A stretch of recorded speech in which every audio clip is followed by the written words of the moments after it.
Hallelujah. വിശുദ്ധ മർക്കോസിന്റെ സുവിശേഷം 8-ാം അധ്യായം 38-ാം തിരുലിഖിതം. പാപം നിറഞ്ഞതും അവിശ്വസ്തവുമായ ഈ തലമുറയിൽ എന്നെക്കുറിച്ചോ എൻ്റെ വചനങ്ങളെക്കുറിച്ചോ ലജ്ജിക്കുന്നവനെ പറ്റി മനുഷ്യപുത്രനും തൻ്റെ പിതാവിൻ്റെ മഹത്വത്തിൽ പരിശുദ്ധ മാലാഖമാരോട് കൂടെ വാനമേഘങ്ങളിൽ വരുമ്പോൾ ലജ്ജിക്കും എന്നരുളി ചെയ്ത യേശുക്രിസ്തുവിൻ്റെ ധന്യനാമത്തിൽ നിങ്ങൾക്കേവർക്കും കൃപയും സമാധാനവും. Praise the Lord. ഹല്ലേലൂയ.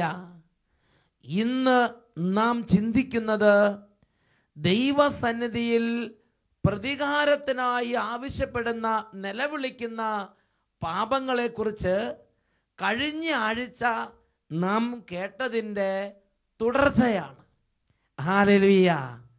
യേശുവേ സ്തോത്രം. പ്രിയപ്പെട്ട ദൈവമക്കളെ, ദൈവത്തിൻ്റെ ആത്മാവ് ഈ നിമിഷങ്ങളിൽ നമ്മുടെ ജീവിതങ്ങളിൽ അത്ഭുതകരമായി ഇടപെടുന്നതിന് വേണ്ടി നമുക്ക് ആഗ്രഹിക്കാം. പരിശുദ്ധാത്മാവേ, ഈ ശുശ്രൂഷകളിൽ പങ്കെടുക്കുന്ന ഈ പ്രിയപ്പെട്ട മക്കളെ അവിടുന്ന് കാണണമേ. ഒരുപാട് പേര് പാപത്തിന്റെ സർപ്പദംശനമേറ്റ് പാപത്തിന്റെ വിഷബാധയേറ്റ് വേദനിക്കുകയാണ്. ഒരുപാട് പേരുടെ ഹൃദയങ്ങളിൽ ദുർമോഹങ്ങളും എല്ലാ തരത്തിലുള്ള തിന്മകളും കൂടുകെട്ടി വിശുദ്ധി നഷ്ടപ്പെട്ട് പ്രാർത്ഥനയിൽ മുരടിച്ച് വിശ്വാസം മങ്ങിപ്പോയി ആത്മാവിൽ മന്ദത ബാധിച്ചിരിക്കുകയാണ്. പരിശുദ്ധാരൂപിയേ, തളർന്ന ജീവിതങ്ങളെ സ്പർശിക്കണമേ. Hallelujah, hallelujah. പാവനാത്മാവേ, മുള്ളുകൾ നിറയും എൻ മരുഭൂവിൽ പാപങ്ങളേറെയുള്ള എൻ ജഡത്തിന്മേൽ തീടുക. ഇടപെടണമേ. ശുദ്ധി നൽകുക. അരൂപിയേ, അഗ്നി നൽകുക. പാവനാത്മാവേ,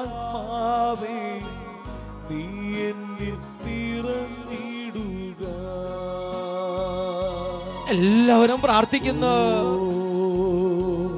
പാവനാത്മാവേ, പരിശുദ്ധാത്മാവേ, മുള്ളുകൾ നിറയും എൻ മരുഭൂവിൽ പാപങ്ങളേറെയുള്ള പരിശുദ്ധാത്മാവേ, ജഡത്തിന്മേൽ തീടുക. വീണ്ടും ശുദ്ധി നൽകുക. വീണ്ടും പരിശുദ്ധാത്മാവേ, നൽകുക. പാവനാത്മാവേ, നീ എന്നിൽ നിറഞ്ഞിടുക. സ്പർശിക്കണമേ. നീ എന്നിൽ നിറഞ്ഞിടുക. നീ എന്നിൽ നിറഞ്ഞിടുക.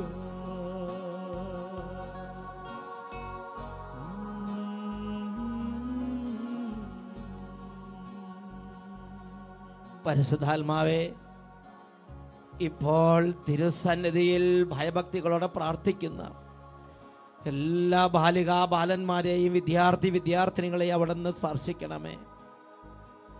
ഓരോ ജീവിത സാഹചര്യങ്ങളുടെ സങ്കീർണമായ ചില പ്രത്യേക അവസ്ഥകളിൽ കടന്നു പോകുന്ന ഓരോ ജീവിതങ്ങളെ സ്പർശിക്കണമേ. പരിശുദ്ധാത്മാവേ, പഠിക്കാൻ കഴിവില്ലാത്ത കുഞ്ഞുങ്ങളെ, ബാലികാ ബാലന്മാരെ, വിദ്യാർത്ഥിനികളെ സ്പർശിക്കണമേ. പരിശുദ്ധാത്മാവേ, പലതരത്തിലുള്ള സാഹചര്യങ്ങൾ കടന്നുപോയി നിരാശ, സങ്കടം, വിഷമം, അവിശ്വാസം, നിരീശ്വര ചിന്ത, ദൈവനിഷേധം, താന്തോന്നിത്വം, വഷള സ്വഭാവം, മൂഢത എന്നിവയ്ക്ക് അടിമപ്പെട്ട ഓരോ ജീവിതങ്ങളെ സ്പർശിക്കണമേ. രോഗികളായ ഓരോ മക്കളെ സ്പർശിക്കണമേ. ഇനി ഞാൻ എന്തിനു ജീവിക്കണം? നിരാശയ്ക്ക് അടിമപ്പെട്ട ജീവിതങ്ങളെ ഇപ്പോൾ സ്പർശിക്കണമേ. പരിശുദ്ധാത്മാവേ, എത്ര പ്രാർത്ഥിച്ചിട്ടും വചനം കേട്ടിട്ടും ഒരു അനുഭവം കിട്ടാത്ത ജീവിതങ്ങളെ സ്പർശിക്കണമേ. എല്ലാവരും കരങ്ങൾ ഉയർത്തി സ്തുതിക്കട്ടെ, മനസ്സ് തുറന്ന് സ്തുതിക്കുക. മകനെ, മകളെ, ഇപ്പോൾ നിന്റെ ഹൃദയത്തിന്റെ അവസ്ഥ എന്താണോ, നിന്റെ ജീവിതത്തിന്റെ അവസ്ഥ എന്താണോ, നിന്റെ കുടുംബത്തിന്റെ അവസ്ഥ എന്താണോ, അത് ദൈവസന്നിധിയിലേക്ക് സമർപ്പിച്ച് കരങ്ങൾ നന്നായി ഉയർത്തി ഈ കൂട്ടായ്മയോട് ചേർന്ന് ഹൃദയം തുറന്ന് അറിയാവുന്നതുപോലെ ദൈവസന്നിധിയിൽ ഉറക്കെ സ്തുതിക്കുക. ഹല്ലേലൂയ, ഹല്ലേലൂയ, ഹല്ലേലൂയ. പരിശുദ്ധാത്മാവേ, പരിശുദ്ധാത്മാവേ, സ്പർശിക്കണമേ, ഇടപെടണമേ. ഓരോ കുടുംബങ്ങളെയും കുടുംബ സാഹചര്യങ്ങളെയും ഇപ്പോൾ അവിടുന്ന് അഭിഷേകം ചെയ്യണമേ. കുഞ്ഞുങ്ങളെ പ്രത്യേകം അനുഗ്രഹിക്കണമേ. ഓരോ ദുർപീഡകളാൽ ഭാരപ്പെടുന്ന കുഞ്ഞുങ്ങളെ ഇപ്പോൾ സൗഖ്യപ്പെടുത്തണമേ പരിശുദ്ധാത്മാവേ. ഹല്ലേലൂയ, ഹല്ലേലൂയ. യേശുവേ ആരാധന, ആരാധന. യേശുവേ ആരാധന, ആരാധന. ഹല്ലേലൂയ, ഹല്ലേലൂയ. യേശുവേ ആരാധന, ആരാധന. യേശുവേ ആരാധന. യേശുവേ സ്തോത്രം. യേശുവേ നന്ദി. ദൈവസന്നിധിയിൽ പ്രതികാരത്തിനായി ആവശ്യപ്പെടുന്ന നിലവിളിക്കുന്ന പാപങ്ങളുണ്ടെന്നും അവ ഏതൊക്കെയാണെന്നും നാം പഠിച്ചുകൊണ്ടിരിക്കുകയാണ്. കഴിഞ്ഞ ആഴ്ച അതിന് 2 മേഖലകളെക്കുറിച്ച് നാം ശ്രവിച്ചു. ഈ ദിവസത്തിൽ തുടർന്നുള്ള മേഖലകളെക്കുറിച്ച് നാം ശ്രവിക്കുകയാണ്. നമ്മുടെ എല്ലാ പ്രവൃത്തികളും ഒരുപോലെയല്ല, നമ്മുടെ എല്ലാ പാപങ്ങളും ഒരുപോലെയല്ല. ചില പാപങ്ങൾക്ക് അതിൻ്റേതായ ചില പ്രത്യേകതയുണ്ട്. അതിൽ ഒരു കാറ്റഗറിയിൽപ്പെട്ട പാപമാണ് ദൈവസന്നിധിയിൽ പോയി മുറവിളി കൂട്ടി പ്രതികാരം കൊണ്ടുവരുന്ന പാപങ്ങൾ. ആ പാപങ്ങളിൽപ്പെട്ട 3ാമത്തെ പാപമാണ് വിധവകളുടെയും അനാഥരുടെയും നിലവിളി, കരച്ചിൽ. ഇതിനെക്കുറിച്ച് പുറപ്പാടിൻ്റെ ഗ്രന്ഥത്തിൽ 22-ാം അധ്യായത്തിൽ 21 മുതൽ 24 വരെ തിരുലിഖിതങ്ങളിൽ നമുക്ക് വായിക്കാൻ സാധിക്കും. നിങ്ങൾ പരദേശിയെ ദ്രോഹിക്കുകയോ ഞെരുക്കുകയോ അരുത്. നിങ്ങൾ ഈജിപ്തിൽ പരദേശികളായിരുന്നല്ലോ. വിധവയെയോ അനാഥനെയോ നിങ്ങൾ പീഡിപ്പിക്കരുത്. നിങ്ങൾ അവരെ ഉപദ്രവിക്കുകയും അവർ എന്നെ വിളിച്ച് കരയുകയും ചെയ്താൽ നിശ്ചയമായും ഞാൻ അവരുടെ നിലവിളി കേൾക്കും. എൻ്റെ കോപം ജ്വലിക്കുകയും നിങ്ങളെ ഞാൻ വാളുകൊണ്ട് വധിക്കുകയും ചെയ്യും. അപ്പോൾ നിങ്ങളുടെ ഭാര്യമാർ വിധവകളും നിങ്ങളുടെ മക്കൾ അനാഥരുമായി തീരും. അവരുടെ ഗതി എന്താണോ അതേ ഗതി നമ്മുടെ കുടുംബത്തിൽ മക്കൾക്കും ജീവിത പങ്കാളിക്കും വന്ന് ഭവിക്കുമെന്ന് തിരുലിഖിതം വെളിപ്പെടുത്തുകയാണ്. എന്താണ് ഇതിൻ്റെ പ്രത്യേകത? വചനം പഠിപ്പിക്കുകയാണ്, നിങ്ങൾ പരദേശിയെ ദ്രോഹിക്കുകയോ ഞെരുക്കുകയോ അരുത്. പരദേശി ആരാണ്? പരദേശി അന്യ സംസ്ഥാനങ്ങളിൽ നിന്ന് നമ്മുടെ നാട്ടിൽ വന്ന് പാർക്കുന്നവരെ നാം ബഹുമാനത്തോടെ കാണണം. അത് ബീഹാറിൽ നിന്നാണെങ്കിലും ഒറീസയിൽ നിന്നാണെങ്കിലും അത് മറ്റ് സംസ്ഥാനങ്ങളെ ഏത് ഭാഗങ്ങളിൽ നിന്നായിക്കോട്ടെ, മറ്റ് രാജ്യങ്ങളിൽ നിന്ന് വരുന്നവരും അവർ വിദേശികൾ അല്ലെങ്കിൽ പരദേശി എന്ന ബഹുമാനത്തിന് അർഹരാണ്. അവർ വിദേശികൾ അല്ലെങ്കിൽ പരദേശികൾ, അവരെ നാം തരം താഴ്ത്തി കാണരുത്. അവർ ബഹുമാനത്തിന് അർഹരാണ്. അവരെ നാം പരിഗണിക്കണം. അവരുടെ ആവശ്യങ്ങൾ നാം പരിഗണിക്കണം. സാധിക്കുന്നത് പോലെ അവർക്ക് പരിചരണങ്ങൾ ചെയ്തു കൊടുക്കണം. വചനം പഠിപ്പിക്കുകയാണ്, നിങ്ങൾ പരദേശിയെ ദ്രോഹിക്കുകയോ അവരെ ഞെരുക്കുകയോ അരുത്. വേറൊരു വാക്കി പറഞ്ഞാൽ, നമ്മളവരെ പരിചരിക്കാതെ അവരെ ദ്രോഹിക്കാനും അവരെ ഞെരുക്കാനും തുടങ്ങിയാൽ, അവർ നമ്മുടെ ഈ കോമ്പൗണ്ടിൽ നമ്മുടെ ഈ ദേശത്ത് വെച്ച് കരഞ്ഞാൽ, ആ കണ്ണുനീർ ഈ ദേശത്ത് വീണാൽ, ആ കണ്ണുനീർ തുള്ളികൾ ദൈവസന്നിധിയിൽ നമുക്കെതിരെ നിലവിളിക്കും, പ്രതികാരത്തിനായി നിലവിളിക്കും എന്ന് ദൈവത്തിൻ്റെ വചനം പഠിപ്പിക്കുകയാണ്. Hallelujah, hallelujah. പരദേശികളോടും വിദേശികളോടും വലിയൊരു ബഹുമാനത്തിൻ്റെയും പരിഗണനയുടെയും ആദരവിൻ്റെയും ബന്ധം പുലർത്തണം.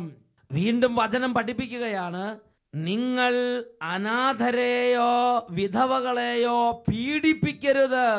നിങ്ങൾ അവരെ ഉപദ്രവിക്കുകയും അവർ എന്നെ വിളിച്ച് കരയുകയും ചെയ്താൽ നിശ്ചയമായും ഞാൻ അവരുടെ നിലവിളി കേൾക്കും.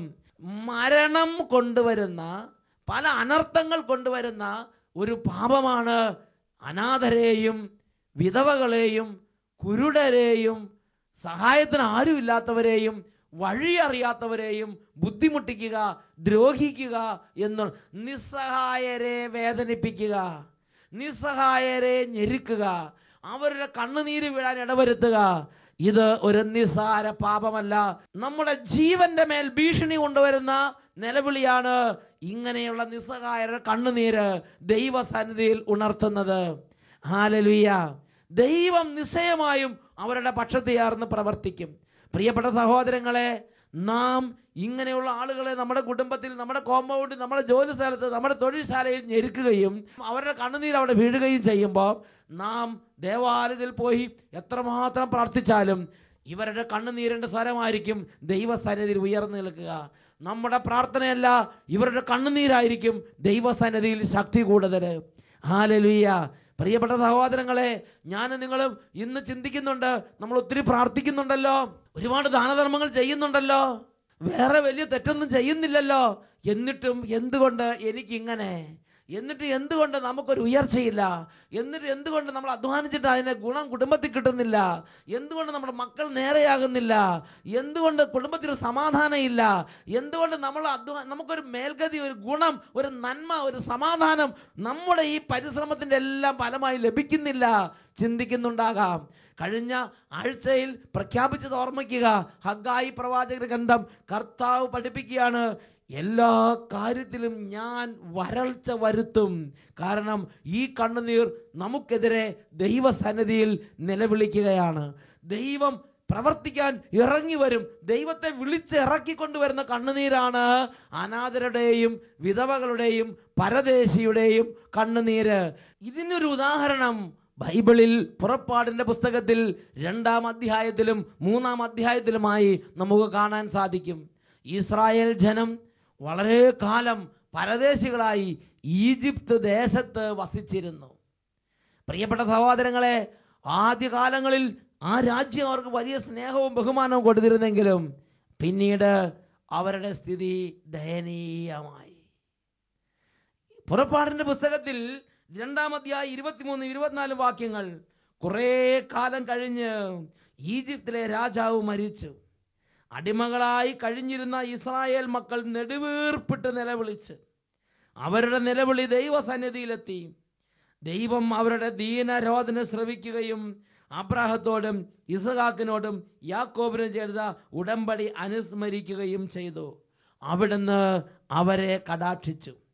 3-ാം അധ്യായം 7-ാം വാക്യം, കർത്താവ് അരുളി ചെയ്തു, ഈജിപ്തിലുള്ള എൻ്റെ ജനത്തിൻ്റെ ക്ലേശങ്ങൾ ഞാൻ കണ്ടു. മേൽനോട്ടക്കാരുടെ ക്രൂരത കാരണം അവരിൽ നിന്ന് ഉയർന്നു വരുന്ന രോദന ഞാൻ കേട്ടു. അവരുടെ യാതനകൾ ഞാൻ അറിയുന്നു. ഈജിപ്തുകാരുടെ കയ്യിൽ നിന്ന് അവരെ മോചിപ്പിക്കാനും തേനും പാലും ഒഴുകുന്ന ഒരു ദേശത്തേക്ക് അവരെ നയിക്കാനുമായി ഞാൻ ഇതാ ഇറങ്ങി വന്നിരിക്കുന്നു. ആ ജനത്തെ ഉയർത്തും. വേദനിക്കുന്ന പരദേശികളെ ദൈവം ഉയർത്തും. വേദനിപ്പിക്കുന്നവരെ ദൈവം ഇകഴ്ത്തും, ദൈവം താഴ്ത്തും.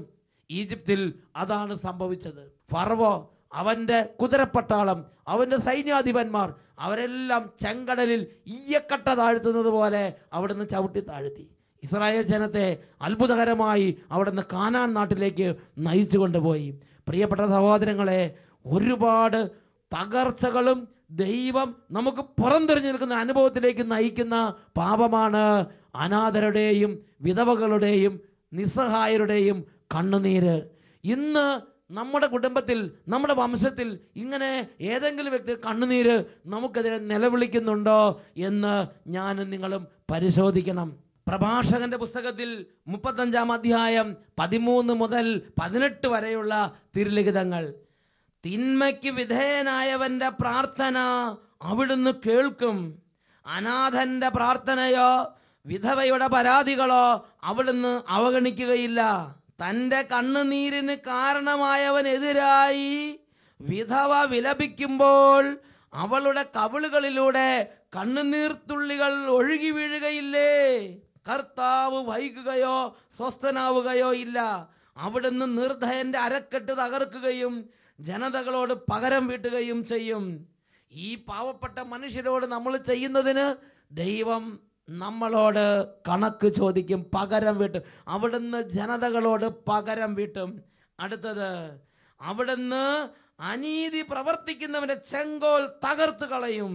ധിക്കാരികളുടെ കൂട്ടത്തെ അവിടുന്ന് നിർമാർജനം ചെയ്യും. നീ ഒരു നിർദ്ധയനാണോ? നീ ഇങ്ങനെയുള്ള പാവപ്പെട്ടവരോട്, ദുർബലോടും ഭയങ്കരമായ മർക്കടപുഷി കാണിക്കുന്ന നീ അറക്കവാള് പോലെ, നീ കഴുതമുള്ള പോലെ, ഒരാൾക്കും ഒരു സ്വസ്ഥത കൊടുക്കാത്ത വിധം ഒരു മഹാദാഷ്ടിക്കാരനും വെനീസിലെ വ്യാപാരിയെ പോലെ ഒരു പിശുക്കനും ഭയങ്കരമായ കണ്ണുനീര് വരുത്തുന്നവനുമായ ഒരു ജീവിതത്തിന്റെ ഉടമയാണോ നീ? ചിന്തിക്കണം. നിർദ്ധയന്റെ അരക്കെട്ട് തകർക്കുന്ന ഒരു കർത്താവുണ്ട്. അനീതി പ്രവർത്തിക്കുന്നതിന് ചെങ്കോൽ തകർത്ത് കളയുന്ന ഒരു കർത്താവുണ്ട്. അനീതിക്കിരയായവരുടെ പ്രാർത്ഥനയ്ക്ക് ഉത്തരം നൽകി ചരിത്രത്തിൽ, ഭൂമിയിൽ, കുടുംബത്തിൽ, സമൂഹത്തിൽ, സംസ്ഥാനത്ത്, ജില്ലയിൽ വന്ന് പ്രവർത്തിക്കുന്ന ഒരു ദൈവം ബൈബിളിലുണ്ട്. പ്രിയപ്പെട്ട സഹോദരങ്ങളെ, യെശയ്യാ പ്രവചനത്തിൽ 1-ാം അധ്യായം 32-ാം വാക്യം വചനം പഠിപ്പിക്കുന്നു, കർത്താവ് പ്രവർത്തിക്കുമ്പോൾ ബലവാൻ ചണനാര് പോലെയും അവന്റെ പ്രവർത്തികൾ തീപ്പരി പോലെയുമാകുന്നു. രണ്ടും ഒരുമിച്ച് കത്തി നശിക്കും. മനുഷ്യന്റെ അഹന്തയ്ക്ക് അറുതി വരും. ഉദ്ധതമായ എല്ലാത്തിനും എതിരായ ഒരു ദിവസമുണ്ട്. കർത്താവ് ഇടപെടുന്ന ഒരു ദിവസമുണ്ട്. ഞാൻ നിങ്ങളിത് മനസ്സിലാക്കണം. ദൈവഭയത്തോടെ വ്യാപരിക്കണം. ദൈവവിചാരത്തോടെ ഇടപെടണം. ഹല്ലേലൂയ, ഹല്ലേലൂയ. യേശുവേ ആരാധന. ദൈവസന്നിധിയിൽ പ്രതികാരത്തിനായി നിലവിളിക്കുന്ന മറ്റൊരു പാപമാണ് കൂലി വേലക്കാരോട് കാണിക്കുന്ന അവഗണന. അവർക്ക് കൂലി കൊടുക്കാതെ പിടിച്ചു വെക്കുക. അവർക്ക് കൊടുക്കാതെ പിടിച്ചു വെക്കുന്ന കൂലി നമുക്കെതിരെ നിലവിളിക്കും. നിയമാവർത്തന ഗ്രന്ഥത്തിൽ 24-ാം അധ്യായം 14 മുതലുള്ള തിരുലിഖിതങ്ങൾ, അഗതിയും ദരിദ്രനുമായ കൂലിക്കാരനെ, അവൻ നിന്റെ സഹോദരനോ നിന്റെ നാട്ടിലെ പട്ടണങ്ങളിൽ ഒന്നിൽ വസിക്കുന്ന പരദേശിയോ ആകട്ടെ, നീ പീഡിപ്പിക്കരുത്. അവൻ്റെ കൂലി അന്നന്ന് സൂര്യാസ്തമയത്തിന് മുമ്പ് തന്നെ കൊടുക്കണം. അവൻ ദരിദ്രനും അതിനായി കാത്തിരിക്കുന്നവനുമാണ്. അവൻ നിനക്കെതിരായി കർത്താവിനോട് നിലവിളിച്ചാൽ നീ കുറ്റക്കാരനായി തീരും. കൂലിക്കാരന് നിലവിളിക്ക് ദൈവം ഉത്തരം കൊടുക്കും. നീ അവനെ കാത്തിരുത്തി വിഷമിപ്പിക്കരുത്. ഒരു കൂലിക്കാരനോ ഒരു പാവപ്പെട്ടവനോ ഒരു ദരിദ്രനോ വന്നാൽ നീ അവൻ്റെ കൂലി വേഗം കൊടുക്കണം. പിടിച്ചു വെക്കരുത്. നീ അവനോട് കൊമ്പ് കുറക്കാൻ നിൽക്കരുത്. പണി ചെയ്യുന്നവനാണോ, നീ വേഗം അവൻ്റെ കൂലി കൊടുക്കണം. പ്രഭാഷകന്റെ പുസ്തകത്തിൽ 4-ാം അധ്യായം 1 മുതലുള്ള വാക്യങ്ങളിൽ പഠിപ്പിക്കുകയാണ്, മകനെ, പാവപ്പെട്ടവന്റെ ഉപജീവനം തടയരുത്. ആവശ്യക്കാരനെ കാത്തിരുത്തി വിഷമിപ്പിക്കരുത്. വിശക്കുന്നവനെ ദുഃഖിപ്പിക്കരുത്. ഇല്ലാത്തവനെ ശോഭിപ്പിക്കരുത്. കോപാകുലമായ മനസ്സിന്റെ ആകുലതകൾ നീ വർദ്ധിപ്പിക്കരുത്. യാചകന് നീ ദാനം താമസിപ്പിക്കുകയും അരുത്. ആവശ്യക്കാരനിൽ നിന്ന് നീ കണ്ണുതിരിക്കരുത്. എന്തെന്നാൽ മനം നൊന്ത് ശപിച്ചാൽ സൃഷ്ടാവ് അത് കൈക്കൊള്ളും. നിന്നെ ശപിക്കാൻ നീ ആർക്കും ഇടം കൊടുക്കരുത്. ദൈവവചനം പഠിപ്പിക്കുകയാണ്. പ്രഭാഷകന്റെ പുസ്തകത്തിൽ 4-ാം അധ്യായം 1 മുതൽ 6 വരെ തിരുലിഖിതങ്ങൾ, നിനക്കെതിരെ മനം നൊന്ത് പ്രാർത്ഥിക്കാൻ നീ ആർക്കും ഇടം കൊടുക്കരുത് എന്ന് സർവജ്ഞാനിയായ ദൈവം നമുക്കൊരു നിർദ്ദേശം തന്നിരിക്കുകയാണ്. അത് നമ്മുടെ വളർച്ചയെ, നമ്മുടെ കുടുംബ സമാധാനത്തെ, നമ്മുടെ ആത്മീയ സുസ്ഥിതിയെ, നമ്മുടെ പ്രാർത്ഥനയെ അത് ബാധിക്കും. ഹല്ലേലൂയ. ഈ പാവപ്പെട്ടവരുടെ കൂലിയെല്ലാം പിടിച്ചു വെച്ച് അവർക്ക് വേണ്ട പോലെ കൂലി കൊടുക്കാതെ, അവരെ അമിതമായി ജോലി ചെയ്യിച്ച് അവർക്ക് വിശ്രമം കൊടുക്കാതെ അങ്ങനെ ചെയ്യുമ്പോൾ ദൈവത്തിൻ്റെ വചനം പഠിപ്പിക്കുകയാണ്, അങ്ങനെയുള്ളവരുടെ കൂലി പിടിച്ചു വെച്ചിട്ട് നീ പോയി പ്രാർത്ഥിച്ചാൽ പിതാവിൻ്റെ മുമ്പിൽ വെച്ച് പുത്രനെ കൊല്ലുന്നവനെ പോലെയാണ് നിന്റെ പ്രവൃത്തി. പ്രഭാഷകന്റെ പുസ്തകത്തിൽ 34-ാം അധ്യായത്തിൽ 20-ാം തിരുലിഖിതം, ദരിദ്രന്റെ സമ്പത്ത് തട്ടിയെടുത്ത് ബലിയർപ്പിക്കുന്നവൻ പിതാവിൻ്റെ മുമ്പിൽ വെച്ച് പുത്രനെ കൊല്ലുന്നവനെ പോലെയാണ്. വിശുദ്ധ യാക്കോബ് ശ്ലീഹയുടെ ലേഖനത്തിൽ 5-ാം അധ്യായത്തിൽ 4-ാം തിരുലിഖിതം, നിങ്ങളുടെ നിലങ്ങളിൽ നിന്ന് വിളവ് ശേഖരിച്ച വേലക്കാർക്ക് കൊടുക്കാതെ പിടിച്ചു വെച്ച കൂലി ഇതാ നിലവിളിക്കുന്നു. കൊയ്ത്തുകാരുടെ നിലവിളി സൈന്യങ്ങളുടെ കർത്താവിൻ്റെ കർണപുടങ്ങളിൽ എത്തിയിരിക്കുന്നു. പ്രിയപ്പെട്ട ദൈവമക്കളെ, ഈ നിലവിളി എൻ്റെയും നിങ്ങളുടെ ജീവന് തന്നെ എതിരായ, ഇവരുടെ കണ്ണുനീര് നമുക്കെതിരെ വിളിച്ചാൽ കർത്താവ് ഇറങ്ങി വരികയും കർത്താവിൻ്റെ വാൾ നമ്മുടെ ജീവൻ അപഹരിക്കുകയും അവർ അനുഗ്രഹിക്കപ്പെടുകയും ചെയ്യും. നമുക്ക് എഴുന്നേറ്റ് നിൽക്കാം. ജീവനെ നശിപ്പിക്കുന്നൊരു പാപമാണ് അനാഥരുടെയും വിധവകളുടെയും കൂലിക്കാരുടെയും കണ്ണുനീർ ദൈവസന്നിധി നിലവിളിക്കാൻ ഇടവരുത്തുക എന്നുള്ളത്. ഈ നിമിഷങ്ങളിൽ നമുക്ക് പ്രാർത്ഥിക്കാം. ഓ സർവശക്തനായ ദൈവമേ, ദൈവസന്നിധിയിൽ പ്രതികാരത്തിനായി നിലവിളിക്കുന്ന ഇങ്ങനെയുള്ള ഓരോ തരത്തിലുള്ള തിന്മകളിൽ നിന്നും, അശുദ്ധ ജീവിതത്തിൽ നിന്നും, എല്ലാ വൈകൃത സ്വഭാവങ്ങളിൽ നിന്നും എന്നെയും എൻ്റെ കുടുംബാംഗങ്ങളെയും സംരക്ഷിക്കണമേ. ദേശവാസികളെ സംരക്ഷിക്കണമേ. ഇങ്ങനെയുള്ള അനാഥരുടെ വിധവകളുടെയും കണ്ണുനീര് ഒരു തുള്ളി പോലും ഈ കുടുംബത്തിലോ ഞങ്ങളുടെ കോമ്പൗണ്ടിലോ ഈ ദേശത്തോ വീഴാതിരിക്കാൻ തക്കവണ്ണം ഉദാരതയും കാരുണ്യവും സഹിഷ്ണുതയും ലാളിത്യവും വലിയ സ്നേഹവും എല്ലാ ഹൃദയങ്ങളിലേക്കും നിറയ്ക്കണമേ. കരങ്ങൾ ഉയർത്തി സ്തുതിക്കട്ടെ. ഈ സമയത്ത് നമ്മുടെ മേൽ മാത്രമല്ല, ഈ ശുശ്രൂഷയിൽ പങ്കെടുത്ത കുഞ്ഞു മക്കൾ ഉൾപ്പെടെ എല്ലാവരുടെ മേലും ഔദാര്യത്തിൻ്റെ ആത്മാവ് നിറയണം, ഉദാരതയുടെ ആത്മാവ് നിറയണം, നീതിബോധത്തിൻ്റെ ആത്മാവ് നിറയണം, നീതിബോധത്തിൻ്റെ ആത്മാവ് നിറയണം. ഉറക്കെ സ്തുതിക്കട്ടെ. ഹല്ലേലൂയ, ഹല്ലേലൂയ. ഈ കുഞ്ഞുങ്ങൾ മുതൽ എല്ലാവരുടെ മേലും പരിശുദ്ധാത്മാവ് ഇടപെടണമേ. ഉദാരമായി സഹിഷ്ണുതയോടെ ചെറിയവരെല്ലാം ഉൾക്കൊള്ളുന്ന വിശാല ഹൃദയം നൽകണമേ. ഹല്ലേലൂയ. എല്ലാവർക്കും ധാരാളം കൊടുക്കുന്നൊരു സ്വഭാവം നൽകണമേ. ഹല്ലേലൂയ. പിടിച്ചു വെക്കുന്ന പിശുക്കിന്റെ അരുവിനെ യേശുനാമത്തിൽ ബന്ധിക്കുന്നു, വിട്ടുമാറി പോകട്ടെ. ദുഷ്ടത ആത്മാവിനെ യേശുനാമത്തിൽ ബന്ധിക്കുന്നു, വിട്ടുമാറി പോകട്ടെ. Hallelujah, hallelujah. ഓ, മറ്റുള്ളവരെ ഞെരുക്കി പിശുക്കി അവർക്ക് കൊടുക്കാനുള്ളത് പിടിച്ചു വെക്കുന്ന അക്രമത്തിൻ്റെയും ദുഷ്ടതയുടെയും അനീതിയുടെയും ആധിപത്യങ്ങളും അരൂപികളും സ്വാധീനങ്ങളും യേശുനാമത്തിൽ കുടുംബങ്ങളിൽ നിന്നും ദേശത്തു നിന്നും വിട്ടൊഴിഞ്ഞു പോകട്ടെ. ഹല്ലേലൂയ, ഹല്ലേലൂയ. യേശുവേ, ആരാധന, ആരാധന. ഓരോ സ്ഥാപനങ്ങളിലും ജോലി ചെയ്യുന്നവർക്ക് ന്യായമായ കൂലി, ഇഷ്ടംപോലെ അവർക്ക് ആവശ്യമുള്ള കൂലി കൊടുക്കാൻ തക്കവണ്ണമുള്ള തുറവി എല്ലാ സ്ഥാപനങ്ങൾക്കും ലഭിക്കട്ടെ. ഹല്ലേലൂയ, ഹല്ലേലൂയ. യേശുവേ, ആരാധന, ആരാധന. യേശുവേ, യേശുവേ, ആരാധന, ആരാധന. ഹല്ലേലൂയ, ഹല്ലേലൂയ. യേശുവേ സ്തോത്രം, യേശുവേ നന്ദി. ഹല്ലേലൂയ, ഹല്ലേലൂയ, മാറാനാഥാ. Come, Lord Jesus.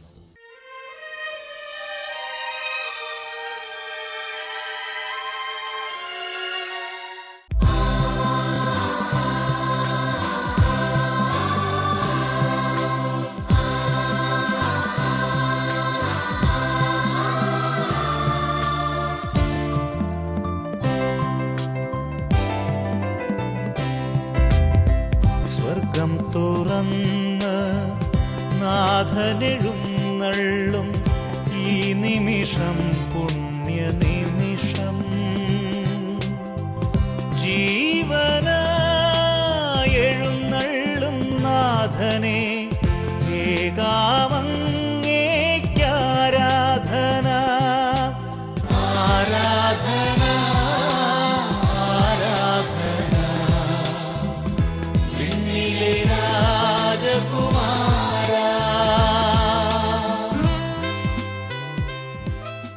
പ്രിയപ്പെട്ട ദൈവമക്കളെ, നമ്മുടെ കർത്താവായ യേശു നമ്മുടെ ജീവിതത്തിൻ്റെ തകർച്ചകളെ അവിടുന്ന് അറിയുന്നവനാണ്.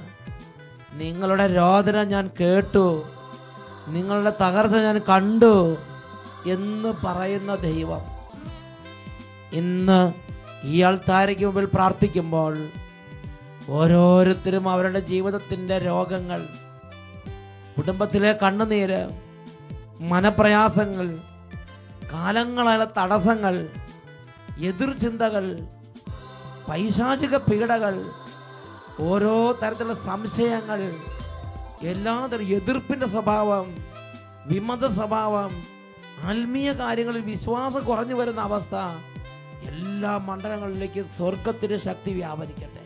കൃപയാണ് വ്യത്യാസപ്പെടുത്തുന്നത്, ദൈവശക്തിയാണ് വ്യത്യാസങ്ങൾ കൊണ്ടുവരുന്നത്. തീ കല്ലിനെ നീറവയാക്കുന്നവനായ സർവശക്തനായ ദൈവമാണ് ഇപ്പോൾ നമ്മുടെ മുമ്പിലുള്ളത്. കരങ്ങൾ സർവശക്തനിലേക്ക് നമുക്ക് ഉയർത്താം. ഓ ദൈവമേ, തീ കല്ലിനെ നീറവയാക്കി മാറ്റണമേ. പർവ്വതങ്ങൾ മുട്ടാടുകളെ പോലെ തുള്ളാൻ തക്കവണ്ണം സർവശക്തി വ്യാപരിപ്പിക്കുന്നവനെ, ഇപ്പോൾ ഞങ്ങൾക്കെതിരെ അടഞ്ഞു കിടക്കുന്ന എല്ലാ അവസ്ഥകളിലേക്ക് ഉന്നത ശക്തി പ്രവഹിച്ചുകൊണ്ടിരിക്കട്ടെ. Hallelujah, hallelujah. എല്ലാവരും കരങ്ങൾ ഉയർത്തി സ്തുതിക്കുന്നു. ഹല്ലേലൂയ. കുഞ്ഞുങ്ങളിലേക്ക് ദൈവശക്തി ഇറങ്ങട്ടെ. ഓരോ ബാലികാ ബാലന്മാരെയും സ്വർഗത്തിന് ശക്തി കൊണ്ട് ഇപ്പോൾ പൊതിയണമേ. പഠിക്കാൻ കഴിയാത്ത കുഞ്ഞുങ്ങളുടെ ബുദ്ധി തെളിയട്ടെ. എല്ലാ ദുർസ്വഭാവങ്ങളും കുട്ടികളിൽ നിന്ന് വിട്ടുമാറി പോകട്ടെ. ഈ കുട്ടികളെ കൂടെ ഉപദ്രവിക്കുന്ന എല്ലാ രോഗങ്ങളും ദുരദൃഷ്ടങ്ങളും യേശു നാമത്തിൽ വിട്ടുമാറി പോകട്ടെ. ഈ കുട്ടികളുടെ പഠനത്തിന് തടസ്സമുണ്ടാക്കി കൂടെ വരുന്ന എല്ലാ രോഗങ്ങളെയും പകർച്ചവ്യാധികളെയും യേശുവിന്റെ നാമത്തിൽ ബന്ധിക്കുന്നു. കുടുംബത്തിൽ നിന്ന് പകർച്ചവ്യാധികളും രോഗങ്ങളും വിട്ടുമാറി പോകട്ടെ. Hallelujah, hallelujah.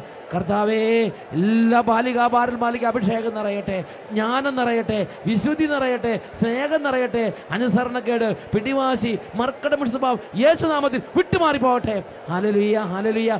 രാത്രികാലങ്ങളിൽ ഉറക്കത്തിൽ കിടന്ന് പലതരത്തിലുള്ള ദുർപീഡകൾക്ക് വിധേയപ്പെടുന്ന എല്ലാ കുട്ടികളിൽ നിന്നും ബാലികാ ബാലന്മാരിൽ നിന്നും എല്ലാ ദുരദർശനങ്ങളും യേശുനാമത്തിൽ വിട്ടുമാറി പോകട്ടെ. Hallelujah, hallelujah.